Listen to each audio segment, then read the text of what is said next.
Hey guys, Holland Cash here. In this video, we're going to discuss some of the things that you need to know when it comes to insurance. How do you get commercial insurance? What coverages do you need? What limits do you have to put in place? How much does it actually cost? How is it determined? And what can we do to reduce our costs or prepare ourselves when we go to get that insurance quote? Stay tuned.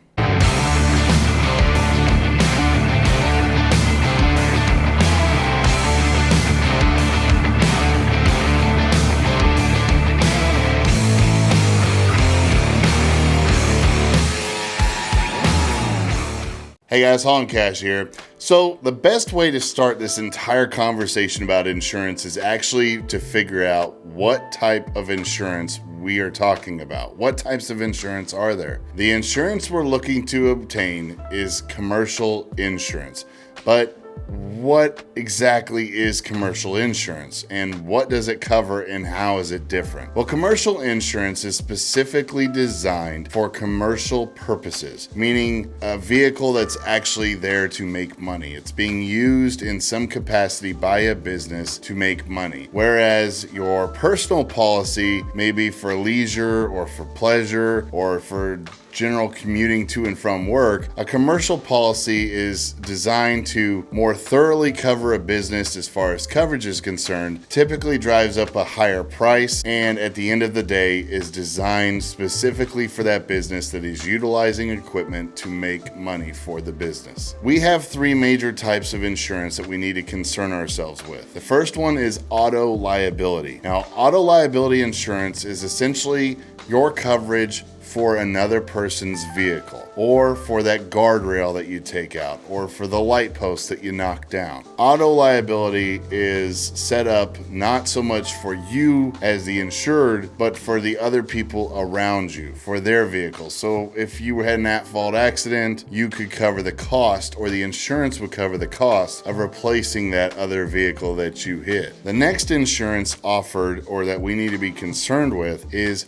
cargo insurance. Now, cargo insurance is actually pretty self-explanatory. It is the insurance specifically designed to cover only the cargo that you're actually carrying. So when unloaded, cargo policy is not in place. Doesn't really matter, doesn't come into effect. But if you were loaded and you were to tip over or have an accident, what have you, and the cargo was damaged, that cargo policy would come in to cover that cargo. The next policy to be concerned with is what they call physical damage. Now, physical damage, essentially like your comprehensive collision coverage for your personal vehicle, right? So physical damage in the commercial world is to cover your equipment, your truck, your trailer, your actual replacement cost for that piece of equipment. This is what physical damage does. Now, as it pertains to trucking and hauling goods down the road, the FMCSA has a pretty low standard when it comes to insurance. Actually, the only insurance you need is $750,000 worth of coverage for auto liability. That's it. There's no cargo requirement. There's no physical damage requirement. The only requirement the FMCSA has is $750,000 for auto liability. Now, that is not the only coverage you will need, but that is the only coverage the FMCSA requires when you initially start your authority. One caveat to note here is that when we talk about auto liability, we're talking about this in this entire video is going to be based around you hauling general freight or hauling goods other than household goods, oil, or hazardous materials. If you haul oil, both either for hire or private, your policy minimums go up to $1 million. And then if you're hauling things like hazardous, it can go up to the ranges of $5 million. So for the purposes of this video, we're only talking about for hire work, hauling general freight or freight other than household goods. Okay, so we know what the Federal Motor Carrier Safety Administration requires as far as auto liability and the federal standard, but I'm being told I need more insurance? Yes. You need more insurance. The insurance that most people or most brokers, most customers are going to want to see is that $750,000 limit actually being raised up to $1 million. In addition to that, they want to see about $100,000 in cargo coverage added on as well. Now, one policy coverage we didn't mention that we can also add in at this point in time is general liability. Now, general liability and auto liability are two separate things. Your general liability would cover you in the event that you were on someone's property and you were to have backed into a building or the edge of a building, or you backed into one of their signs on private property, or you backed into a stationary object where you weren't in the process of actually transporting those goods. You were simply jockeying around a yard somewhere and backed into a fence or what have you. Some brokers, some customers will require to see at least $1 million general liability as well. Okay, so we talked about the coverages, right? We discussed what we need, what's required by the Federal Motor Carrier Safety Administration, and what brokers and customers generally like to see. But what does all this cost? I mean, it's gotta be through the roof, right? Actually, yeah, it's pretty expensive. There are ways to reduce this, but generally speaking, your insurance policies are going to be pretty expensive when you first start out. So if you're a new authority and you're thinking that your insurance is going to cost the same as your personal policy insurance, you would be mistaken. It is going to be much, much more expensive, to the tune of maybe 3 to 5 times what your insurance is on your regular personal policy. Now, some of the costs for insurance can be anywhere between $12,000 a year to as high as $35,000 a year, just depending on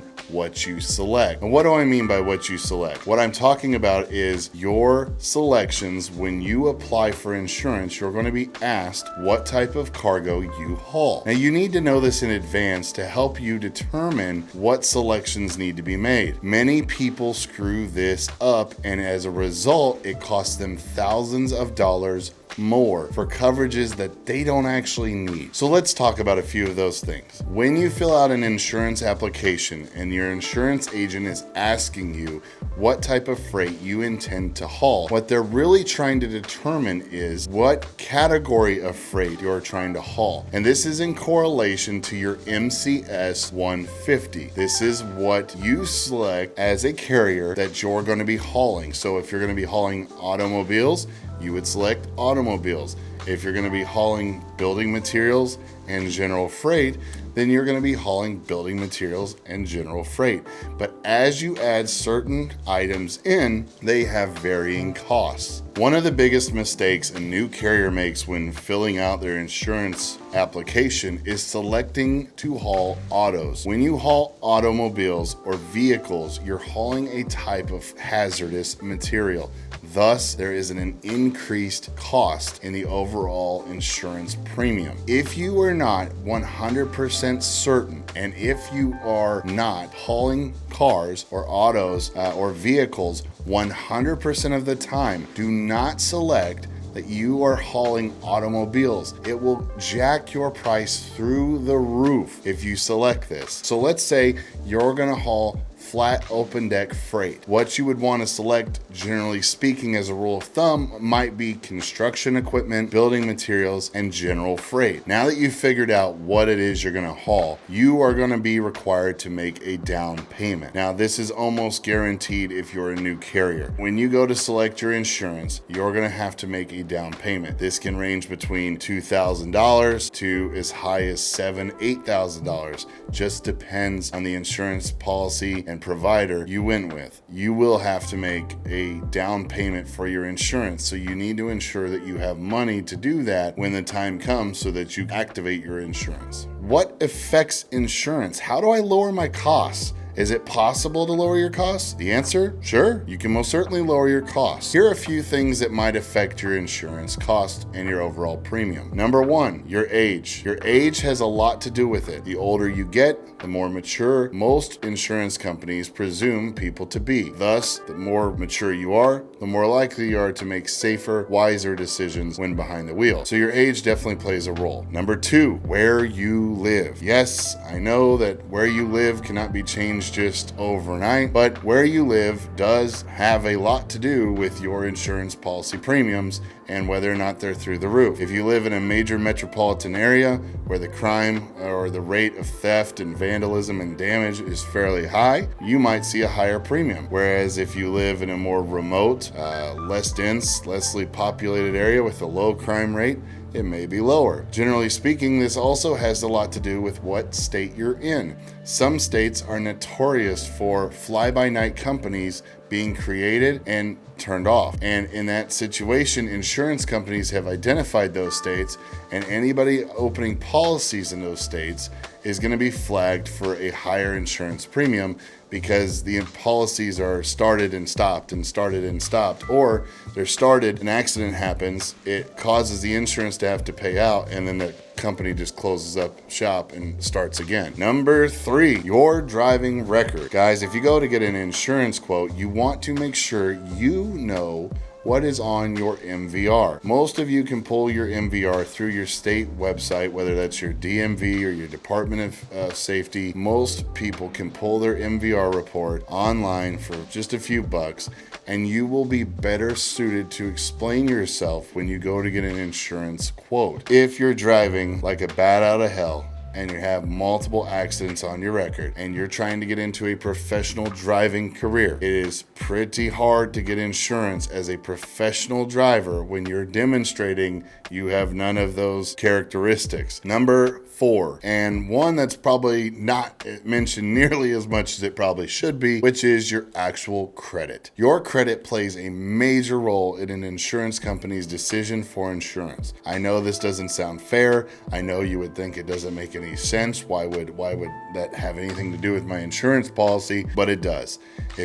People have generally said that if you can pay your bills on time, you have demonstrated reasonable quality credit, that you're maintaining your bills and you're handling your responsibilities, you're likely to do so in other areas of your life as well. Number 5, one of the things that I don't think many people even know exists when looking at your insurance quote and policy premiums is the age of your CDL. Guys, some insurance companies will pull your MVR. Whether or not that MVR reflects other states' MVRs may or may not happen. Let's say you lived in Oklahoma, but you suddenly moved to Utah. If you live in Utah and you pull the MVR for Utah and you're getting a quote for insurance while you live in Utah and your license is in Utah now, it may or may not reflect the license from Oklahoma. Insurance companies don't always have access to that previous license. A report called a CDLIS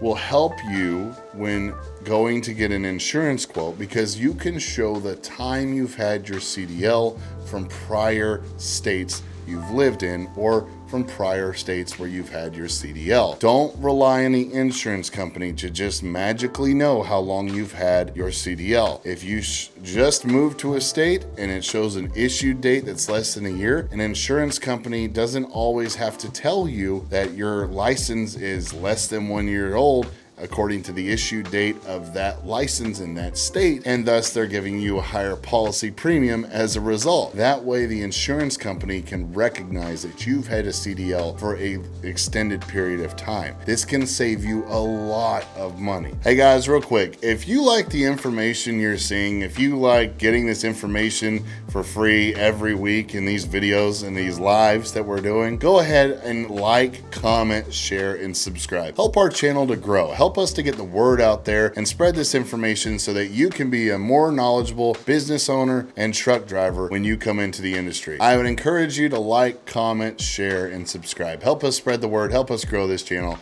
Thanks very much. One of the highly recommended things to do is to seek out an independent commercial insurance agent. I want to clarify a few things with this process. One of the things I want to caveat with this is that when you're a new carrier coming into the industry, most of these independent insurance agents actually underwrite through the same major insurance players. There's only a few that touch new carriers or new authorities when they first come in. Check with your insurance agent when you speak with them to find out who exactly they're underwriting their policy through. You might find that 4 or 5 different independent insurance agents on the outside appear like they have the reach or the ability to touch multiple insurance companies. And that may be true for a carrier who's been around for a while. But as a new authority, you might find that most, if not all of these insurance agents are underwriting their policies through the same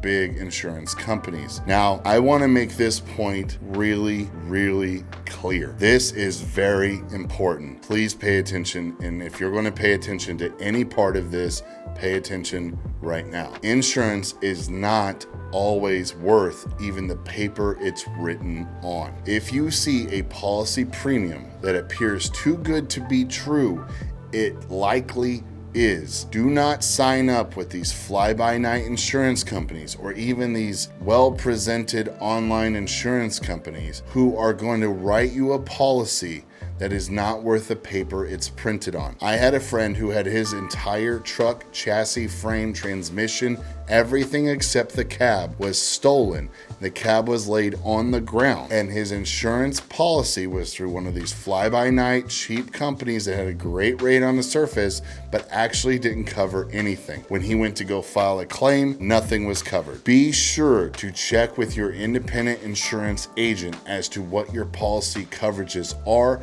and what the exclusions of your policies are, and be careful to operate within the confines of that policy. Do not haul things that you are excluded from hauling, because if you do and you get in an accident or something happens, you will not be covered. Okay, one of the other major questions I get a lot is, how does the insurance pertain to someone who wants to lease on to a company? This is very simple. If you're going to lease on to a carrier, the carrier is going to require you to be underneath their insurance. If you have your own apportioned plates, either in the bottom left, sometimes maybe the upper right, on your cab card will show a section that says carrier responsible for safety. That will be the company you're leasing onto. They become the carrier responsible for safety. Thus, they are the carrier responsible to carry insurance. Okay, so they're going to offer insurance, whether they pay for it as a carrier or whether you pay for it as the owner operator and it gets charged back to you. You're going to be paying for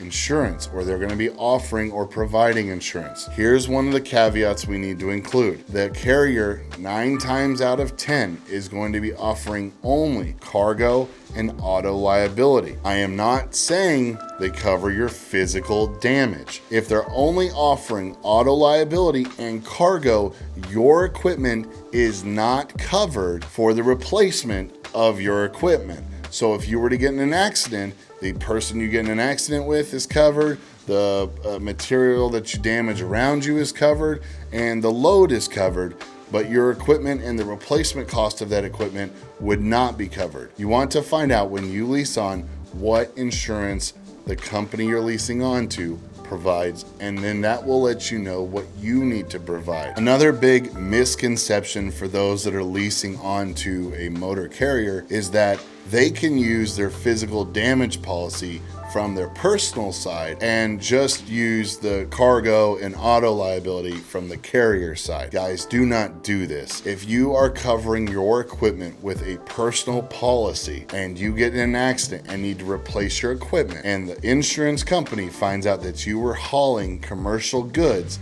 for commercial business purposes and making money, you were a for-hire truck, that personal policy is not going to cover you in the event of you conducting commercial work. They're going to tell you you should have had a commercial policy. This primarily pertains to the hot shots. It's very easy to either put it on a personal policy or put it on a commercial policy. So do not put it under a personal policy. You want to be covered for commercial purposes. All right, that's pretty much it. That's insurance. You now know what insurance you need according to the FMCSA. You now know what your broker and your customer want to see as far as policy coverages are concerned. You know what types of policy coverages are out there and what they cover. And then you also know how to reduce your cost. You know what the cost might be, but we know some things that affect that cost, and we know what we can control and what we can't control. We also understand who we could reach out to get these policies, and we also know some of the caveats that we need to keep in mind when we're getting an insurance quote. I hope you guys found this video helpful.